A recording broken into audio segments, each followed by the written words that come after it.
Now we've come to the final commandment.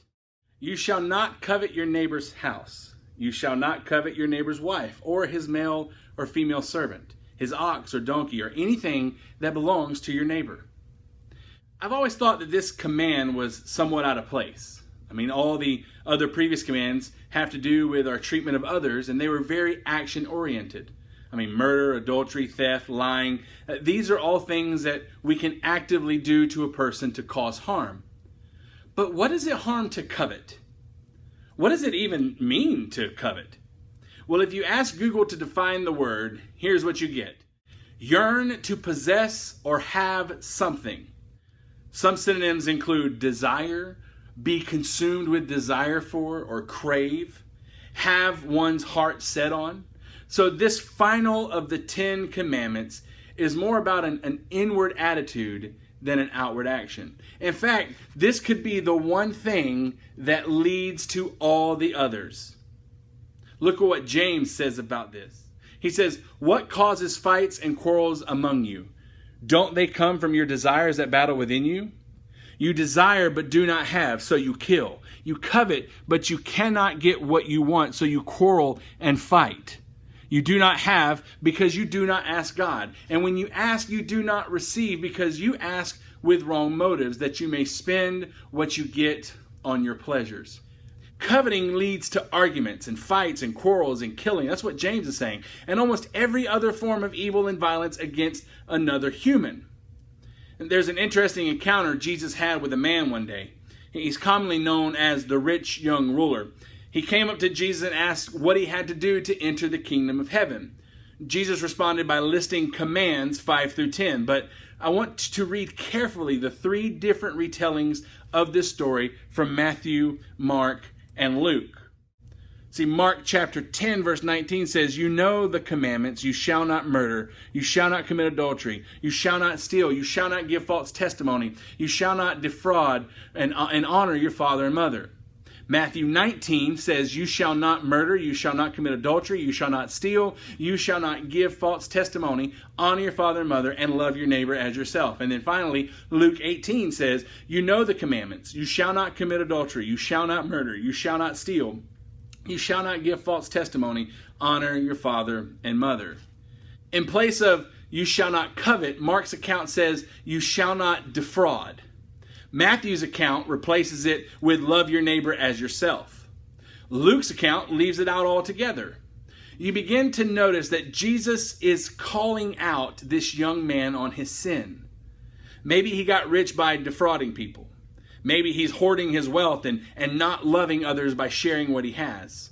Maybe covetousness is a sin that's so hidden from himself that Jesus draws attention to it by excluding it from the list. But I want you to notice something. I want you to focus for a moment on Matthew's account. Instead of saying, "You shall not covet," Jesus says to love your neighbor as yourself. Well, that's nothing new or surprising. But what does this have to do with coveting? Well, I see 2 takeaways from this. One, it's hard to love someone you're envious of. You cannot mourn with those who mourn if you're secretly happy that they're suffering. You cannot rejoice with those who rejoice if you're jealous of their success. See, covetousness is one of the strongest barriers to loving relationships, and it will often lead us to mistreat and to oppress and to look down and take advantage of them. The second thing is, if you're constantly jealous of what other people have, that might be a sign that you don't truly love yourself. We often focus on the love your neighbor part of the command while neglecting the whole as yourself qualifier. But you see, when you desire what other people have, that's implying a feeling of self-pity and even self-loathing. It reveals an inability to love yourself as you truly are.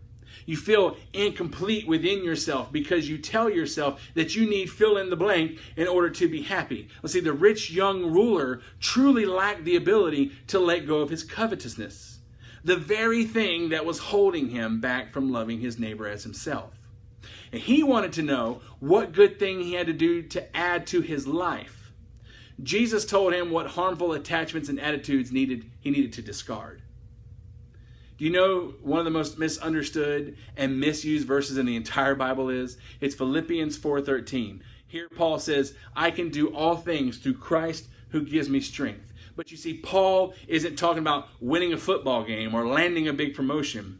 It's incredibly important to back up a couple of verses and see what he's really talking about, because it puts it in a whole new light.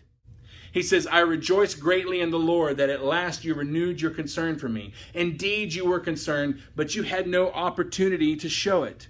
I'm not saying this because I'm in need, for I have learned to be content whatever the circumstances.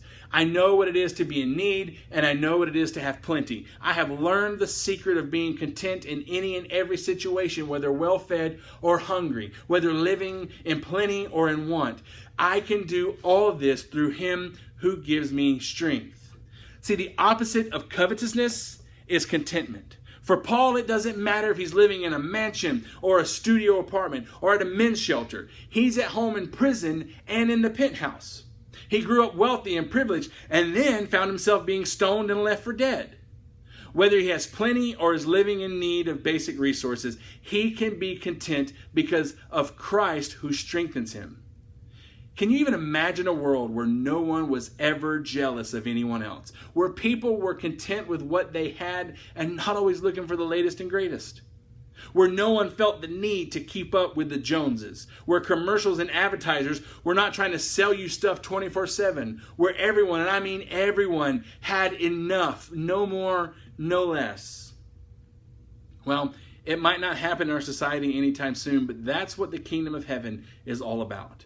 When God says, you shall not covet, He intends for us to be content with His blessings and to use them to bless others. I think Paul summarizes it best in his first letter to Timothy when he says, but godliness with contentment is great gain, for we brought nothing into the world and we can take nothing out of it. But if we have food and clothing, we will be content with that. Those who want to get rich fall into temptation and a trap, into many foolish and harmful desires that plunge people into ruin and destruction. For the love of money is a root of all kinds of evil. Some people, eager for money, have wandered from the faith and pierced themselves with many griefs. But you, man of God, flee from all of this and pursue righteousness and godliness and faith, love, endurance, and gentleness.